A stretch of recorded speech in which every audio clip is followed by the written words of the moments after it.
Hello all, welcome back to my channel. Evening vlog ఒకటి మీతో share చేసుకుందాం అనుకుంటున్నాను. సో ఇది నిన్న హాలిడే రోజు వ్లాగ్ అనమాట. ఈవినింగ్ రోజు పిల్లలు మార్నింగ్ అంతా ఇంట్లో ఉన్న ఎండ బాగుందని చెప్పి ఈవినింగ్ 4:35కి అట్లా పార్క్కి తీసుకెళ్ళాడాము. సో వాళ్ళ డాడీ కూడా తొందరనే వచ్చారు డ్యూటీ నుంచి. సో అందుకని అందరం కలిసి పార్క్లో కాసేపు ఆడుకుంటా ఉన్నాం.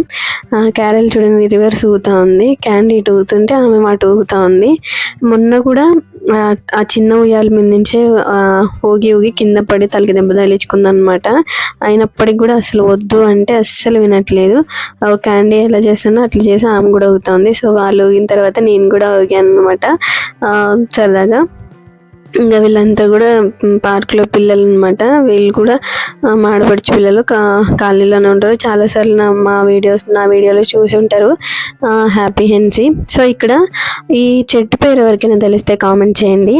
ఇది ఆంటీ వాళ్ళ ఇంట్లో ఉండనమాట చెట్టు.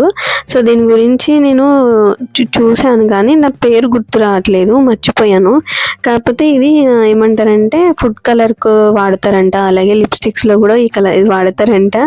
ఆంటీ క్యారెల్కి చూపించి ఇది న్యాచురల్ లిప్స్టిక్ వేస్తారా అని చెప్పానంటే నాకేయమ్మమ్మ అనుకుంటూ వేయించుకుంటా అన్నారు ఇద్దరు కూడా. సో కలర్ కూడా చాలా న్యాచురల్గా ఉంది. దాన్ని చాలా వాటిలో యూజ్ చేస్తారంట. చెట్టు కాయలు ఫుడ్ కలర్లో మెయిన్గా యూజ్ చేస్తారంట. ఈ చెట్టు పేరు ఎవరికైనా తెలిస్తే మాత్రం ఖచ్చితంగా కామెంట్లో చెప్పండి ఏంటిదో. నాకైతే గుర్తురాట్లేదు పేరు. సో నేను అది ఆ వీడియో తీద్దామని వెళ్ళేసరికి ఆల్రెడీ కోతులు తీసేసిన కాయలే ఉంటే తీసాను అనమాట. చాలా బాగుండే ఈ కాయలు. చెట్టు ఎప్పటి నుంచో నేను చూస్తూ ఉన్నాను. సో నోబర్త్ కాలనీలో కూడా చాలా ఉంటాయి ఇవి, మా ఎదురుగా ఉండే కాలనీలో కూడా ఉంటాయి. అక్కడ కూడా చూశాను కానీ నాకు తెలియదు. అయితే మొన్న మధ్యలో ఒకసారి ఎప్పుడో నేను యూట్యూబ్లో చూశాను, దాని పేరు గుర్తు రాలేదు. సో ఇంకా అట్లా అయింది. ఈవినింగ్ అంతా బాగా ఇంటికి రాగానే ఇంకా బట్టలు అవి ఉంటే తీసి మడత పెట్టేస్తున్నా.